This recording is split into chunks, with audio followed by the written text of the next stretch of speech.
Porque aí a simples possibilidade remota passou a ser uma possibilidade grande. Mas ele tipo assim, o seu filho não teve o contato com ele. Só nisso ele já...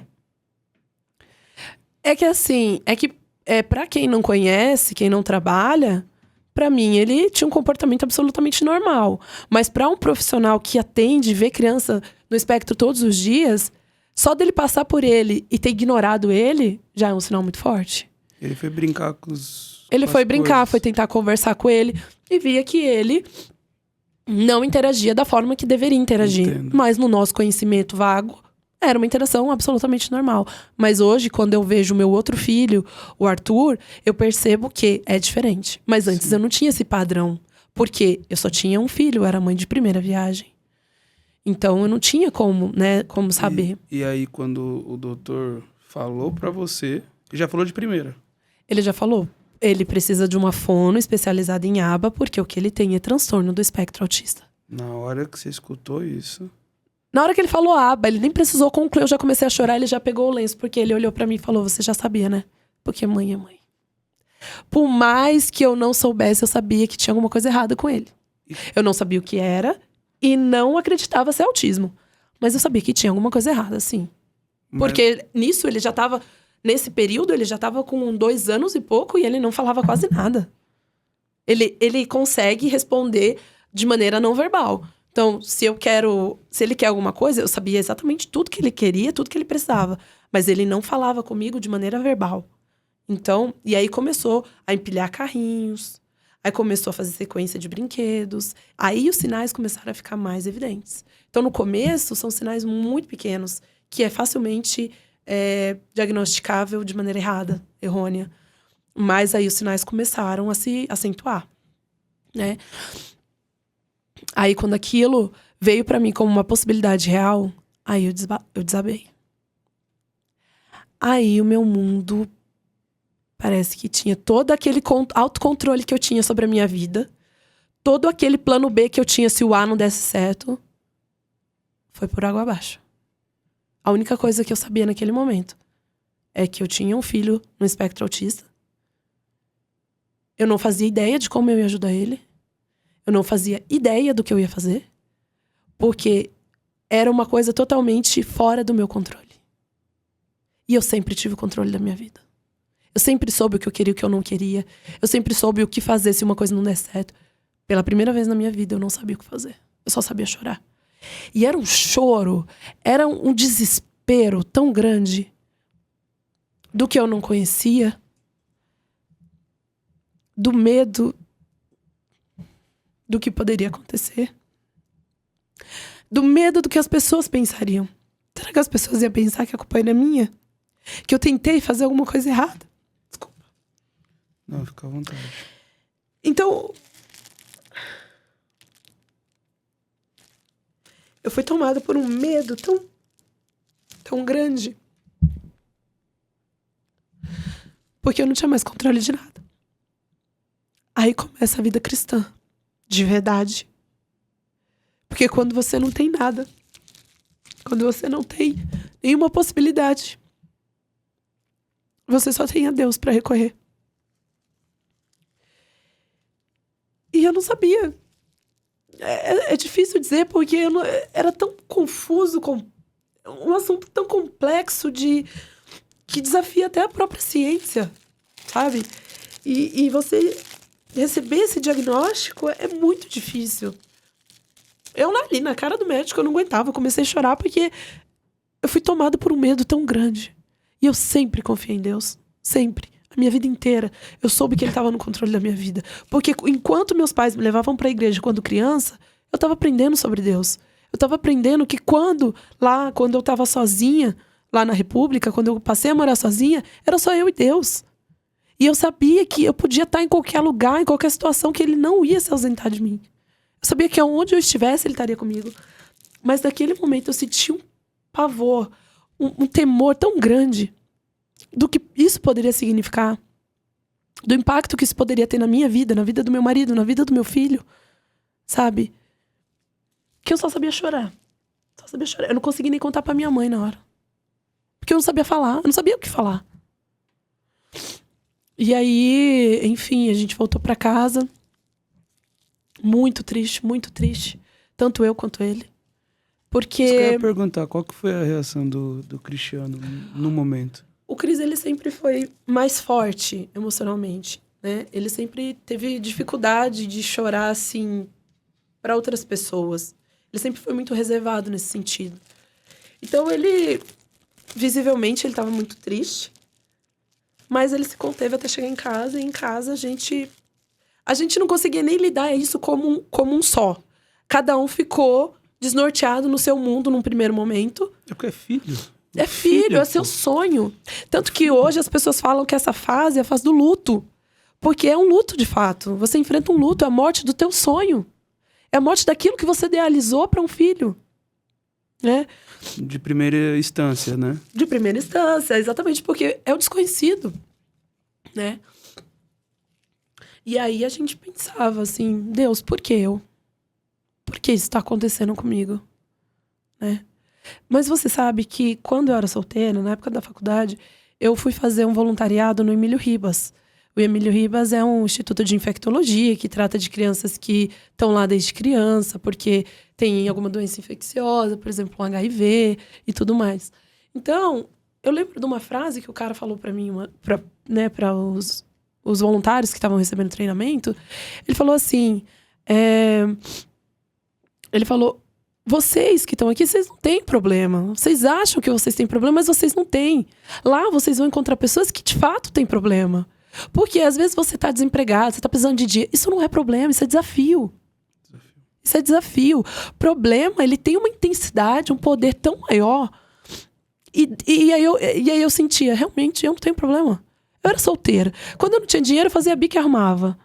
Não tinha filhos, né? Às vezes eu não tinha o que comer, o que eu queria no dia, mas no dia seguinte eu tinha, porque no Butantã, por exemplo, eu podia almoçar. Lá tinha um refeitório, a gente almoçava. Então, eu não tinha problema. Sabe? Eu, de fato, não tinha. E aí, eu lembrei dessas palavras quando eu realmente estava numa situação que eu tinha um problema. E eu não sabia como resolver, eu não fazia ideia como eu ia resolver. Deus sempre coloca pessoas no seu caminho para te ajudar. E ele colocou uma amiga nossa, o nome dela é Jerusa, que, assim, foi um anjo que nos ajudou, porque eu estava totalmente desnorteada. Eu fui na casa dela e falei, eu não sei o que fazer. Eu tô desesperada. Aí ela falou, calma. Primeira coisa, você vai ligar no plano de saúde, você vai ver onde você vai... Porque é um tratamento extremamente caro. Então você vai ligar no plano de saúde, você vai ver como que você vai fazer, as clínicas que eles vão te indicar, e você vai levar de acordo com o que o médico pediu. Sabe o que o médico pediu?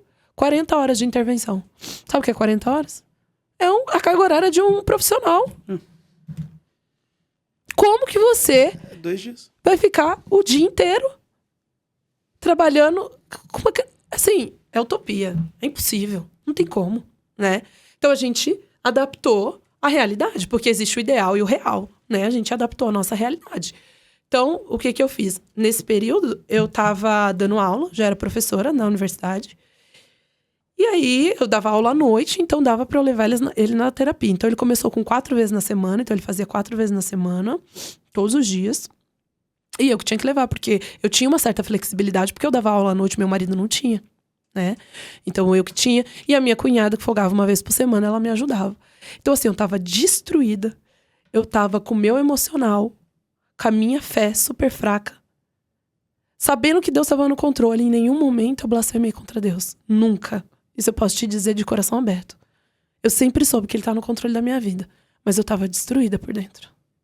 Destruída. E eu fiquei tão doida que eu fiz 3 pós-graduações logo que eu descobri. Pra distrair a minha cabeça de tão doida que eu tava. Porque senão eu não ia dar conta. Eu ia ter uma depressão, eu não sei. Eu precisava distrair minha cabeça.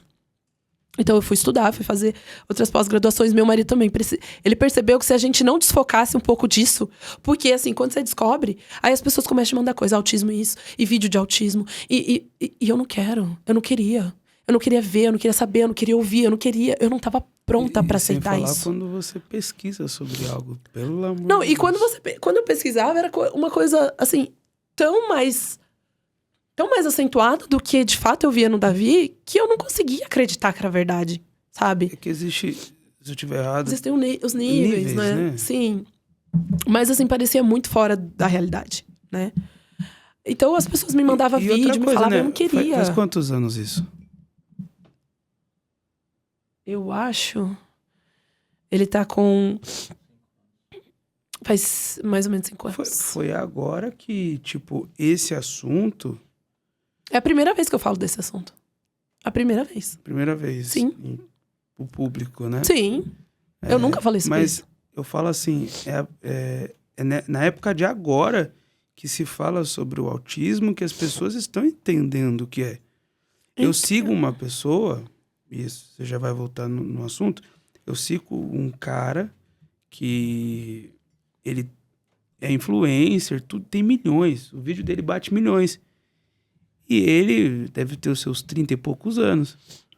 Ele passou, não sei, no médico, no psiquiatra, eu não sei.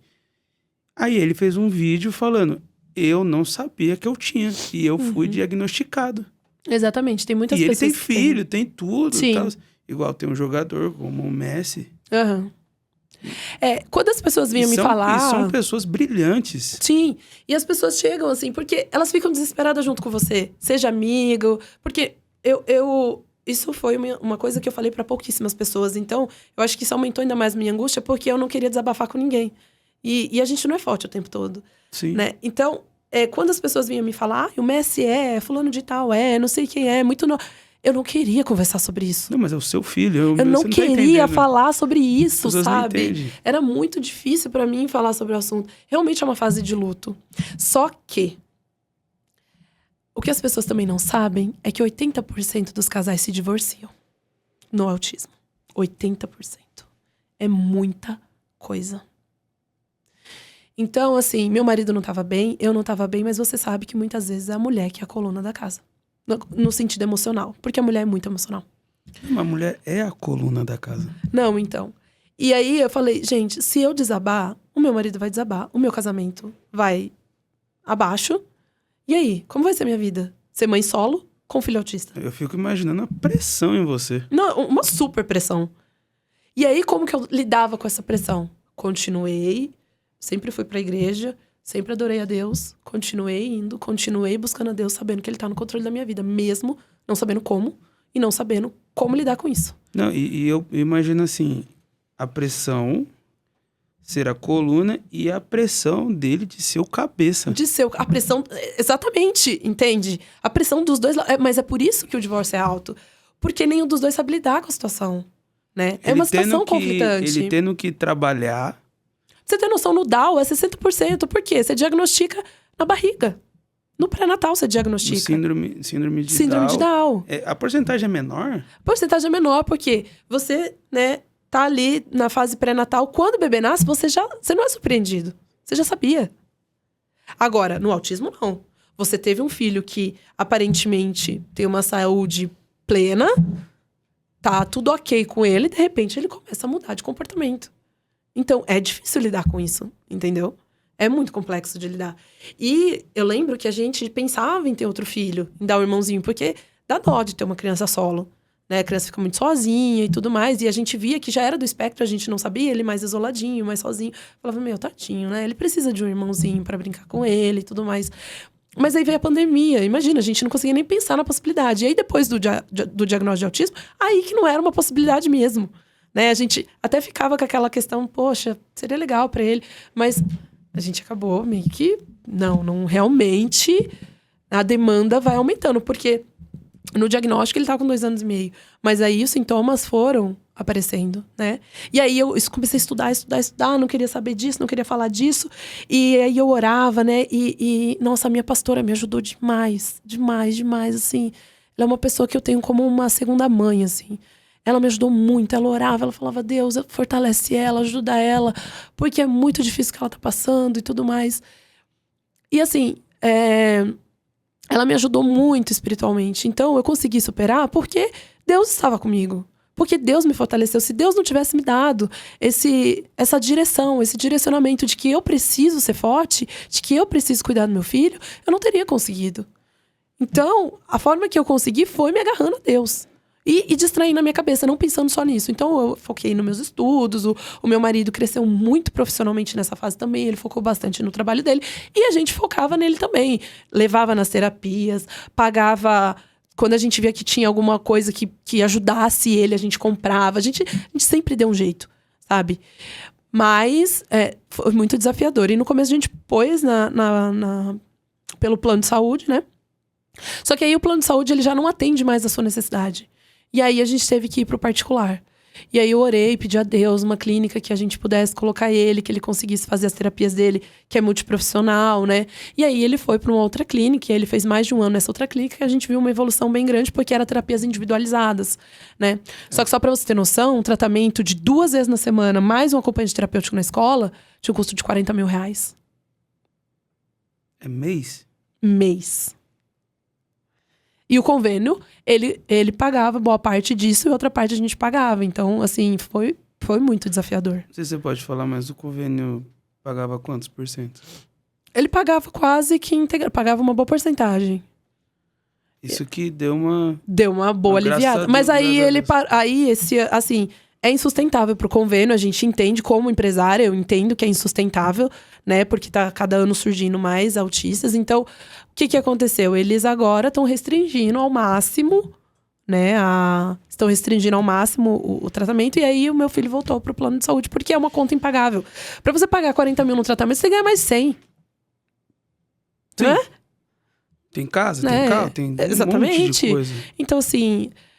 Mas, em todo momento, Pedro, eu vi a mão de Deus cuidando de mim. Então,